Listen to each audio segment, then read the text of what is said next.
Hello and big welcome to Rehan's biology. मैं हूं रेहान खान। स्वागत है आप सबका। Sexual reproduction in flowering plants की सीरीज़ में ये हमारा अगला वीडियो है, जिसमें हम आज पॉलन ग्रेन्स और मेल गैमेटोफाइट के डेवलपमेंट के बारे में डिस्कस करेंगे। पिछले वीडियोस में आपने देखा कि जो एंजियोस्पर्मिक प्लांट हैं या जो फ्लावरिंग प्लांट्स हैं, उनमें फ्लावर एक मॉडिफाइड शूट होता है, एक मॉडिफाइड ब्रांच की फॉर्म में होता है, जिसका मेन फंक्शन रिप्रोडक्शन में हेल्प करना है। उसमें एंड्रूशियम वाला पार्ट मेल रिप्रोडक्टिव पार्ट की फॉर्म में फंक्शन करता है, कार्य करता है, और गायनोशियम जो है वो फीमेल रिप्रोडक्टिव सिस्टम के या फीमेल रिप्रोडक्टिव पार्ट की फॉर्म में काम करता है। हिंदी में हम एंड्रूशियम को पुमंग और गायनोशियम को जायांग कहते हैं। तो एंड्रूशियम जो है उसकी इकाइयाँ जो हैं इकाइयाँ स्टेमेन कहलाती हैं, जिनको हिंदी में पुंकेसर कहते हैं। और कल पिछले वीडियो में हमने डिस्कस किया था कि हर स्टेमेन का एक अपर फर्टाइल पार्ट होता है जिसको एंथर कहते हैं, और नीचे का हिस्सा उसका जो स्टेराइल पार्ट है उसको फिलामेंट कहते हैं। एंथर वाले हिस्से में पॉलन चैम्बर्स बनते हैं और उनके अंदर पॉलन ग्रेन्स का फॉर्मेशन होता है, जिनको शुरुआत में माइक्रोस्पोर्स कहते हैं। और ये फॉर्मेशन जो है वो माइक्रोस्पोरोजेनेसिस यानी कि लघु बीजाणु जनन कहलाती है। आज जो हम बात करेंगे वो उससे अगले स्टेप की बात है, उससे अगले चरण की बात है, माइक्रोस्पोरोजेनेसिस के बाद। तो जो पिछले वीडियो में बात हुई थी कि माइक्रोस्पोरोजेनेसिस होगा एंथर वाले पार्ट में, और उससे एंथर के अंदर पॉलन चैम्बर बनेंगे जिनकी वॉल जो है मल्टी लेयर्ड होगी। एपिडर्मिस, एंडोथीसियम, मिडिल लेयर्स और टैपिटम नाम की लेयर्स होंगी। और अंदर जो चैम्बर होगा, इन वॉल से घिरा हुआ जो चैम्बर होगा, उसमें स्पोरोजीनस टिश्यूज़ होंगे जो डिवाइड करके पहले माइक्रोस्पोर मदर सेल्स बनाएंगे, जिनको हम पॉलन ग्रेन मदर सेल्स भी कहते हैं। और हर एक पॉलन ग्रेन मदर सेल में मियोसिस के बाद 4 पॉलन ग्रेन्स बनेंगे, जो शुरुआत में माइक्रोस्पोर्स कहलाते हैं, आगे चलकर उनको पॉलन ग्रेन्स कहते हैं। तो आइए शुरू करते हैं पॉलन ग्रेन्स के बारे में जो हमें जानना है। सबसे पहले ये बहुत इंपॉर्टेंट 2-3 पॉइंट है, ख़ासतौर से जो नीट के एस्पिरेंट हैं, जो स्टूडेंट नीट की तैयारी कर रहे हैं, वो ये पॉइंट ध्यान रखें। और बीएससी सेकेंड ईयर के और उससे ज़्यादा बीएससी थर्ड ईयर के स्टूडेंट इन पॉइंट्स का ध्यान रखें, क्योंकि ये जो नाम यहाँ पर लिखा है, इस टॉपिक को उनके बॉटनी के सेकंड पेपर में फर्स्ट पेपर में कवर किया गया है, और उसमें जो है उनके लिए काफ़ी सारा पार्ट जो है वो लॉन्ग क्वेश्चन के तौर पे पूछा जाता है। तो आप इस पहले पॉइंट को याद रखिएगा।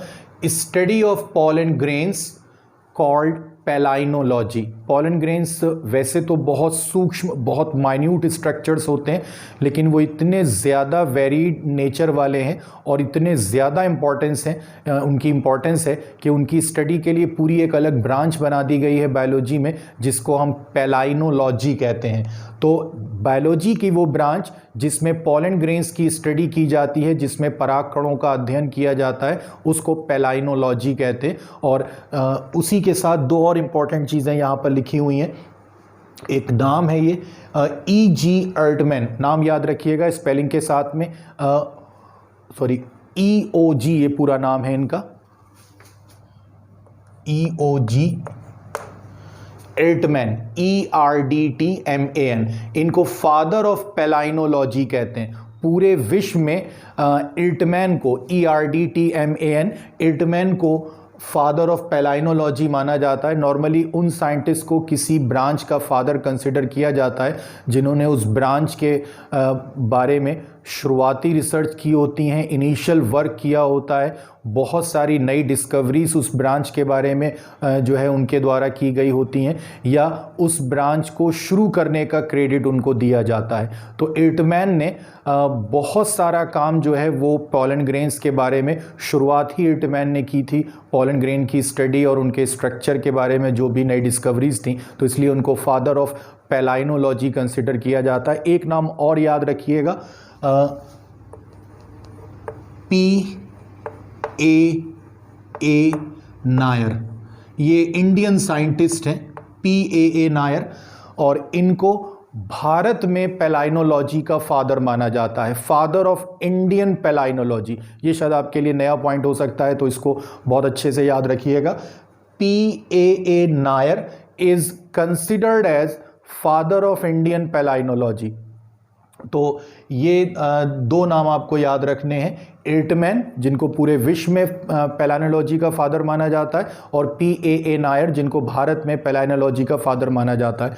आगे देखते हैं, जो आपको पहले बात बताई गई कि माइक्रोस्पोरोजेनेसिस में पॉलन चैम्बर्स के अंदर माइक्रोस्पोर मदर सेल में मियोसिस के बाद माइक्रोस्पोर्स बनते हैं जिनको आगे चलकर पॉलन ग्रेन्स कहते हैं।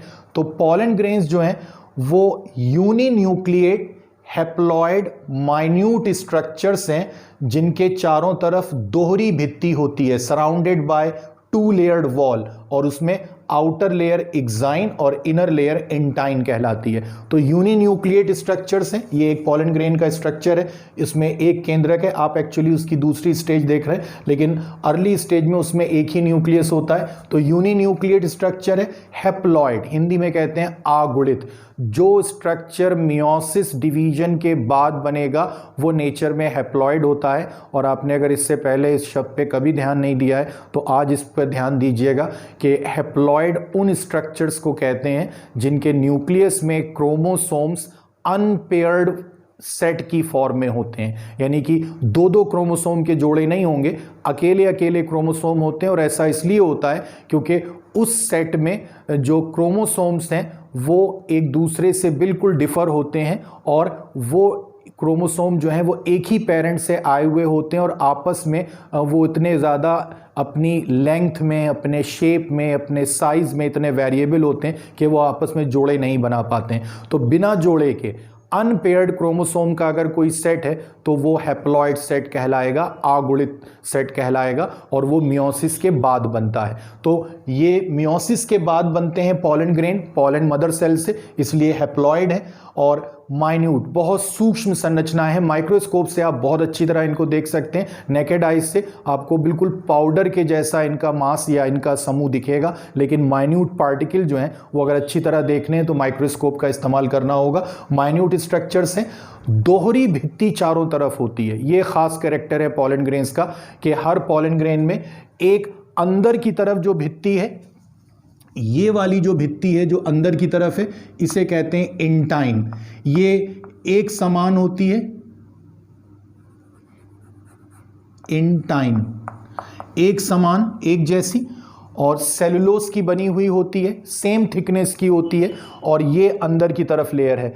बाहर वाली जो लेयर है, ये वाली जो लेयर है, इसको एक्साइन कहते हैं। पिछले वीडियो में इसके बारे में बात हुई थी कि एक्साइन की क्या इंपॉर्टेंस है। एक्साइन के बहुत सारे कैरेक्टरिस्टिक फीचर हैं, तो सबसे इंपॉर्टेंट फीचर ये कि एक्साइन नाम की जो आउटर वॉल है पॉलन ग्रेन्स की, वो एक खास मटीरियल की बनी है जिसको स्पोरोपोलिनिन कहते हैं। और ये स्पोरोपोलिनिन जो है वो कैरोटिनॉइड के ऑक्सीडेशन से बना हुआ एक कंपाउंड है जिसको बनाने में यूबिश्क बॉडीज हेल्प करती हैं, जो कि टैपेटम सेल से सिक्रीट होती हैं। एक्साइन को बनाने वाला स्पोरोपोलिनिन नाम का जो कंपाउंड है वो फिजिकली, बायोलॉजिकली और केमिकली हाईली रेसिस्टेंट मटेरियल होता है, यानी कि उस पर ना तो किसी तरह के केमिकल्स का असर होता है, ना किसी तरह के बैक्टीरिया फंगस के अटैक का असर होता है, और ना हाई टेम्परेचर, हॉट वाटर या चेंज इन पीएच, इस तरह की किसी फिजिकल कंडीशन का उसके ऊपर असर होता है। तो वो हाईली रेसिस्टेंट मटेरियल होता है। और चूंकि वो एक्साइन लेयर बनाता है जो पॉलन ग्रेन की आउटर लेयर होती है, इसीलिए अगर कहीं कोई फॉसिल प्लांट पाया जाता है और उसके पॉलन ग्रेन्स भी पाए जाते हैं साथ में, तो वो सबसे अच्छी अवस्था में होते हैं, सबसे वेल प्रिजर्व कंडीशन में होते हैं, क्योंकि वो जल्दी ख़राब नहीं होते हैं due to presence of exine. और एग्जैक्टली आप कहिए due to presence of sporopollenin in exine. Exine में स्पोरोपोलिनिन के पाए जाने के कारण पॉलन ग्रेन जल्दी ख़राब नहीं होते हैं और वो बहुत समय तक सुरक्षित रहते हैं, बहुत लॉन्ग पीरियड तक वो प्रिजर्व रहते हैं। तो एक्साइन जो है वो बहुत वेरीड नेचर की होती है पॉलन ग्रेन की सरफेस पर। उसका डिज़ाइन, उसका स्कल्पचर जो है वो बहुत अलग अलग तरह का होता है, जिसकी वजह से अक्सर पहचान करने में आसानी होती है पॉलन ग्रेन्स की। तो पॉलन ग्रेन अगर आप किसी खास फैमिली या किसी खास स्पीशीज़ के देख रहे हैं तो हो सकता है उसका स्पोरोपोलिनिन जो है उसका डिपोजिशन जो हुआ है एक्साइन की फॉर्म में वो बिल्कुल ख़ास तरह से हो, जिसकी वजह से आप देखते ही पहचान लें कि ये जो है किस ख़ास स्पीशीज़ या फैमिली का पॉलन ग्रेन है। तो ये 2 लेयर से घिरा हुआ स्ट्रक्चर होता है पोलन ग्रेन, और साइज में भी बहुत वेरिएशन है। सबसे छोटे साइज के जो पोलन ग्रेन्स हैं, स्मॉलेस्ट पोलन ग्रेन, वो 5 × 2.4 मिली माइक्रोन उनका साइज होता है। 5 मिली माइक्रोन से 2.4 मिली माइक्रोन तक साइज होता है। और इस साइज के पोलन ग्रेन्स जो हैं वो एक फैमिली है बोरेजिनेसी, इस फैमिली के मेंबर्स में पाए जाते हैं। और जो सबसे बड़े साइज के जो पोलन ग्रेन्स हैं वो पोलन ग्रेन लगभग 200 मिली माइक्रोन साइज के होते हैं। और इस तरह के पोलन ग्रेन जो हैं वो आपको फैमिली कुकुरबिटेसी के मेंबर्स में देखने को मिलेंगे। इसके अलावा निक्टेजिनेसी एक फैमिली है, निक्टेंथस की फैमिली है, उसमें भी आपको इतने बड़े साइज के पोलन ग्रेन्स देखने को मिल सकते हैं।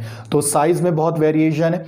शेप भी बहुत वेरी करता है पोलन ग्रेन्स का, अलग अलग स्पीशीज में उनका शेप अलग अलग होता है। नॉर्मली या तो पोलन ग्रेन सर्कुलर शेप के होते हैं, इलिप्टिकल शेप के होते हैं, ट्रायंगुलर होते हैं, रेक्टेंगुलर होते हैं, या इसके अलावा किसी दूसरे शेप के भी हो सकते हैं। तो वेरी नेचर वाले उनके शेप्स हैं अलग अलग स्पीशीज़ में। अपर्चर्स, ये बहुत इंपॉर्टेंट स्ट्रक्चर है। अभी आपको कहा गया कि एक्साइन जो है वो आउटर वॉल होती है पोलन ग्रेन की, लेकिन कई जगह एक्साइन जो है बहुत थिन होती है या ऑलमोस्ट एब्सेंट होती है। पूरे पोलन ग्रेन पर समान मोटाई की एक्साइन अक्सर नहीं होती है, कई जगह पर वो बहुत पतली रह जाती है या बिल्कुल एब्सेंट रहती है। तो जहां पर एक्साइन थिन होगी या ऑलमोस्ट एब्सेंट होगी वहां पर एक माइन्यूट पोर बन जाता है, वो जर्मिनेटिंग पोर होता है, उसी को कहते हैं अपर्चर। तो ये अपर्चर का मतलब ऐसे होता है छिद्र, ओपनिंग। तो वो जो छिद्र या ओपनिंग या अपर्चर जो है वो ऐसा जर्मिनेटिंग पोर है जहां से पोलन ट्यूब बाहर निकलेगी eight the time of germination of pollen grain. तो अपर्चर जो है वो उनका नंबर, उनकी पोजीशन वो बहुत वेरिएबल है पोलन ग्रेन में। एक पूरा क्लासिफिकेशन सिस्टम है एल्टमान का दिया हुआ पोलन ग्रेन्स के बारे में, जो उनके अपर्चर के नंबर और पोजीशन और शेप पर आधारित है। एनपीसी क्लासिफिकेशन सिस्टम कहते हैं उसको, जिसमें अपर्चर को काउंट किया जाता है, उनको मेज़र किया जाता है, उनकी पोजीशन को देखा जाता है और उसके बेस पर पोलन ग्रेन्स को क्लासीफाई किया जाता है।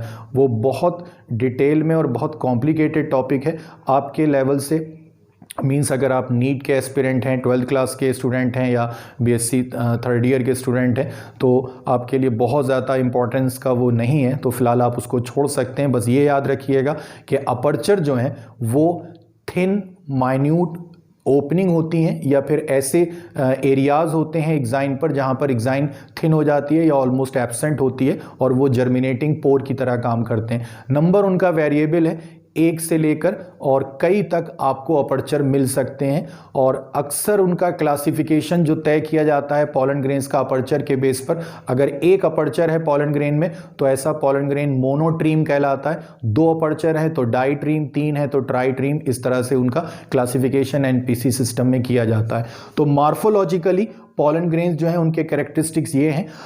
एक दूसरी इंपॉर्टेंट बात, और इसको याद भी रखिएगा कि पोलन ग्रेन्स जो हैं वो जब माइक्रोस्पोर मदर सेल से बनते हैं आफ्टर मियोसिस, तो उनका अरेंजमेंट जो है वो नॉर्मली जो है अलग अलग तरह से होता है। या तो वो 2-2 की पेयर में ऐसे ग्रुप में अरेंज हो जाते हैं जिसमें 2-2 जो पोलन ग्रेन्स हैं वो अरेंज हैं, डायड कहते हैं इस अरेंजमेंट को।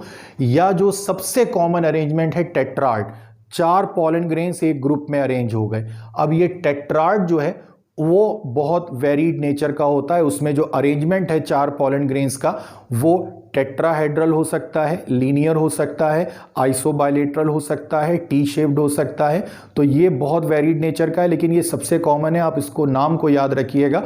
इन most of cases pollen grains remain organized in form of tetrahedral tetrads। tetrads का मतलब होता है ग्रुप ऑफ 4, tetrahedral tetrads का मतलब ऐसा अरेंजमेंट जिसमें 4 पोलन ग्रेन्स जो हैं वो 3 सेम सरफेस पर हो, चौथा उनके पीछे अरेंज हो। तो टेट्राड जो है सबसे कॉमन अरेंजमेंट है, उसमें टेट्राहेड्रल जो है वो मोस्ट कॉमन टेट्राड अरेंजमेंट है। उसके अलावा कहीं कहीं पॉलीएड्स नाम से भी अरेंजमेंट होता है। ये वो अरेंजमेंट है जिसमें एक्चुअली पॉलन ग्रेन्स जो हैं वो 4 जो ग्रुप में थे वो एक दूसरे से अलग नहीं हुए और उनका नंबर भी बढ़ता जा रहा है। वो या तो 8, 16, 32, 64 यानी कि 8 to 64 तक उनका नंबर बढ़ जाता है, लेकिन वो एक ही ग्रुप में रहते हैं। अक्सर इसको मेस्यूली कहते हैं। आप एक प्लांट का नाम याद रखिएगा, ये शायद आपने नाम सुना भी है पहले, मिमोसा पुडिका।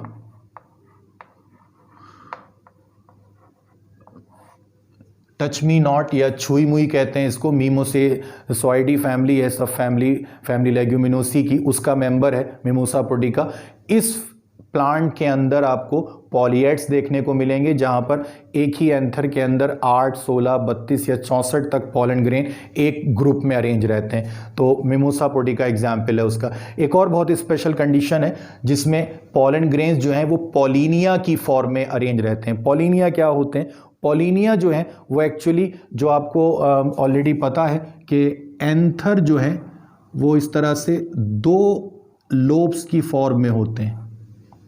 ये पिछली वीडियो में डिस्कस किया था हमने कि हर जो एंथर है, जो फर्टाइल पार्ट है स्टेमन का, उसमें 2 हिस्से होते हैं जिनको एंथर लोब या थीका कहते हैं। अब हर एंथर लोब के अंदर 2 पॉलन चैम्बर होते हैं, इसीलिए टेट्रास्पोरेंजिएट कंडीशन कहलाती है एंथर की।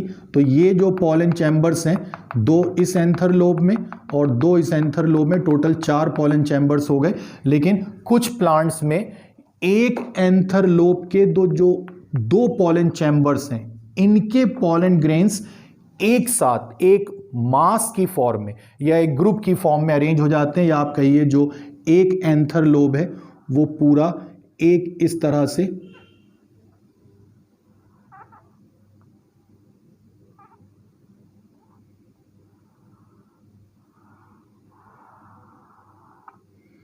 तो ये एक एंथर लोब जो है ये उसके पॉलन ग्रेन एक मास में आ गए, एक ग्रुप की फॉर्म में आ गए, और इस एंथर लोब के सारे पॉलन ग्रेन जो 2 पॉलन चैम्बर के अंदर हैं वो यहां पर एक ग्रुप की फॉर्म में आ गए। ये एक पॉलिनियम है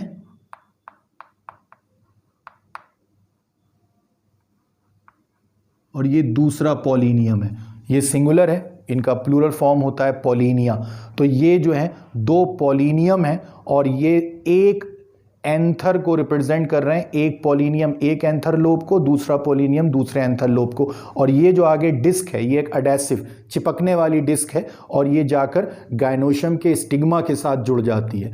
तो गायनोशियम का स्टेमेन के साथ अटैचमेंट हो जाता है, इसको कहते हैं गायनोस्टीजियम। गायनोस्टीजियम का मतलब when stamen get attached with gynoecium, और गायनोशियम के स्टिग्मा के साथ जो है नॉर्मली स्टेमेन इस तरह से अरेंज हो जाते हैं या अटैच्ड हो जाते हैं। तो एक तो आप याद रखिएगा कि पॉलिनिया क्या होता है। आगे लिखा हुआ है whole content of anther lobe unite as a mass. तो ये जो एंथर लोब है उसका सारा मास यानी कि सारे पॉलन ग्रेन एक जो पॉलिनियम है उसकी फॉर्म में अरेंज हो गए। आप एग्जाम्पल खास तौर से याद रखिएगा। ये 2 फैमिलीज के नाम दिए हैं जो सबसे कॉमनली पॉलिनिया शो करती हैं, एस्लीपिएडेसी और ऑर्किडेसी। एस्लीपिएडेसी जो फैमिली है इसका एक बहुत इंपॉर्टेंट प्लांट है, आपने उसका नाम शायद सुना है जीनस का, कैलोट्रोपिस। मदार कहते हैं उसको अक्सर, कैलोट्रोपिस, कैलोट्रोपिस प्रोसेरा।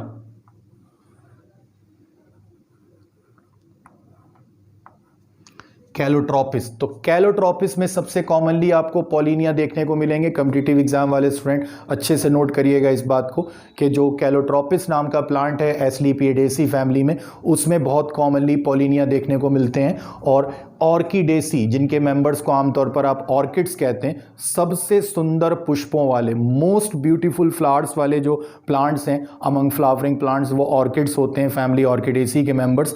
उनके अंदर आपको पॉलिनिया देखने को मिलेंगे। लेकिन आपके कॉम्पिटिटिव पॉइंट ऑफ व्यू से जो है कैलोट्रोपिस ज़्यादा इंपॉर्टेंट नाम है, इसको अच्छे से याद रखिएगा। तो पॉलन ग्रेन्स जो है वो माइक्रोस्पोरोजेनेसिस के बाद बनते हैं। और अगर आपसे पूछा जाए कि क्या होते हैं, ये क्वेश्चन शायद पिछले वीडियो में भी आपसे किया था, क्या होते हैं पोलन ग्रेन्स, तो पोलन ग्रेन्स जो हैं वो मेल गैमेटोफाइट हैं, यानी कि वो ऐसे स्ट्रक्चर्स हैं जो गैमीट बनाने का काम करते हैं। अब पोलन ग्रेन जब बन गए हैं और एंथर के अंदर हैं, ये पोलन चैम्बर के अंदर हैं, तो उनका जो सिंगल न्यूक्लियस होता है वो अपने आप को डिवाइड करता है, और डिवाइड करके वो 2 न्यूक्लियाई बनाता है, और उसके बाद उनके दोनों न्यूक्लियाई के बीच में जो है वो एक पार्टीशन वॉल इस तरह से बन जाती है कि उनका साइटोप्लाज्म 2 अनइक्वल पार्ट्स में डिवाइड हो जाता है। तो एक तो हिस्सा ये है बड़ा वाला, और एक ये छोटा हिस्सा है। ये वाला हिस्सा जो है छोटा है, ये बड़ा हिस्सा जो है इसको कहते हैं ट्यूब सेल, या एक और नाम इसका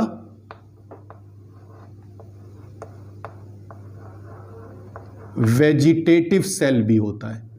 तो वेजिटेटिव सेल या ट्यूब सेल, एक ही सेल के दोनों नाम है। तो जो लार्जर सेल है जर्मिनेटिंग पोलन ग्रेन में या डेवलपिंग मेल गैमेटोफाइट में, ये पोलन ग्रेन से मेल गैमेटोफाइट का डेवलपमेंट हो रहा है। तो जो बड़ी सेल है ट्यूब सेल या वेजिटेटिव सेल कहलाती है, और जो छोटे साइज की सेल है वो जेनरेटिव सेल कहलाती है। इनिशियली ये अटैच रहती है इंटाइन के साथ में, लेकिन आगे चलकर धीमे धीमे करके ये अलग हो जाएगी और फ्रीली फ्लोट करती रहती है जो साइटोप्लाज्म है वेजिटेटिव सेल का या ट्यूब सेल का। जब ये 2 सेल बन जाती हैं पोलन ग्रेन्स में, तो ये कंडीशन कहलाती है 2 सेल्ड स्टेज।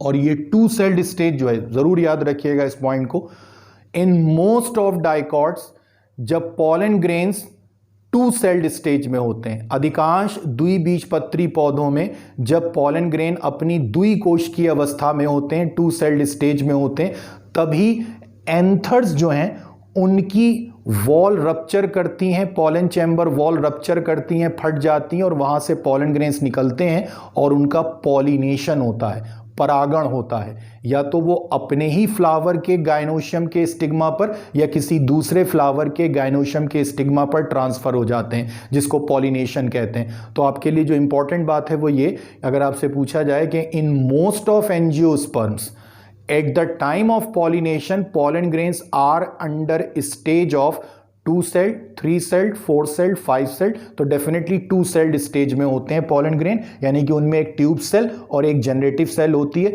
इसी अवस्था में उनका पॉलिनेशन या परागण होता है। ये डाइकॉट में होता है अधिकतर, थोड़े से मोनोकॉट्स में भी होता है, लेकिन काफ़ी सारे मोनोकॉट्स में जब पोलन ग्रेन अपनी 3 सेल्ड स्टेज में आ जाते हैं, उनमें 2 मेल गैमीट भी बन जाते हैं और एक वेजिटेटिव या ट्यूब न्यूक्लियस भी होता है, तब उनका पॉलिनेशन होता है। तो आप इस पॉइंट को याद रखिएगा कि डाइकॉट्स में परागण के समय यानी कि पॉलिनेशन के समय पोलन ग्रेन्स 2 सेल्ड स्टेज में होते हैं, और उस अवस्था में एक बड़ी ट्यूब सेल होती है और एक छोटी जनरेटिव सेल होती है। आगे चलकर ये जनरेटिव सेल अपना शेप लगातार चेंज करेगी और अल्टीमेटली ये बोट शेप्ड, नौका की आकृति वाली हो जाती है, और फिर जो है इसका न्यूक्लियस डिवाइड करेगा, और ये खुद बीच में कॉन्स्ट्रिक्शन बनने की वजह से, बीच में यहाँ पर सिकुड़ जाने की वजह से जो है वो ये खुद भी डिवाइड कर जाएगी। यहाँ से ये सिकुड़ेगी और इसके सिकुड़ने से अल्टीमेटली ये यहीं से डिवाइड करेगी, और उसके बाद जो है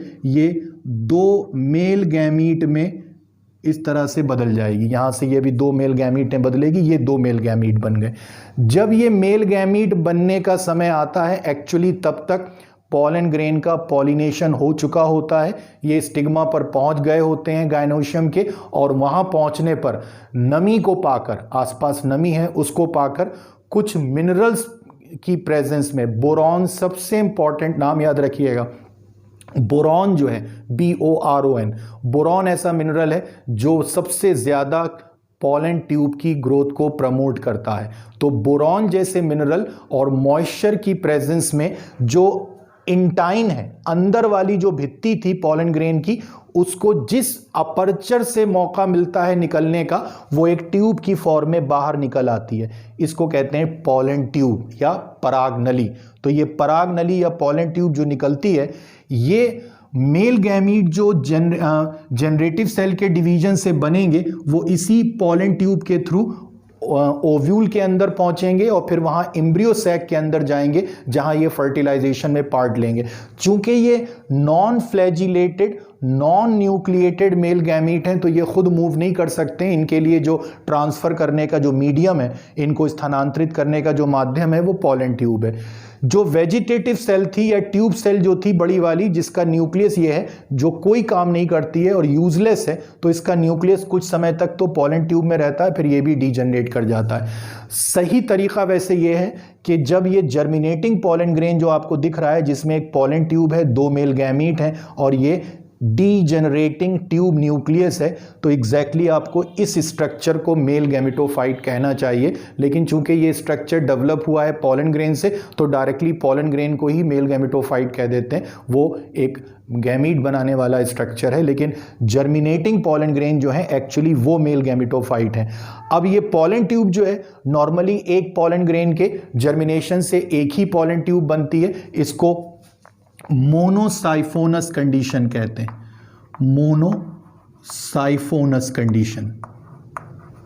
ये मोस्टली एंजियोस्पर्म में ऐसा ही होता है कि जब पॉलन ग्रेन जर्मिनेट करते हैं तो उनसे एक ही पॉलन ट्यूब बनती है। लेकिन फैमिली मालवेसी एक ऐसी फैमिली है जिसके मेंबर्स में पॉलन ट्यूब के जर्मिनेट करने पर बहुत सारी पॉलन ट्यूब बनती हैं, वो उसको पॉलीसाइफोनस कंडीशन कहते हैं, पॉलीसाइफोनस। और ये फैमिली मालवेसी का कैरेक्टरिस्टिक फीचर है। काफ़ी सारे कैरेक्टरिस्टिक फीचर मालवेसी के जो हैं वो एक्सेप्शन है, दूसरे एंजियोस्पर्म्स के कंपैरिजन में वो स्पेशली सिर्फ उसी में पाए जाते हैं। उनमें से एक कैरेक्टर ये भी है पॉलीसाइफोनस कंडीशन।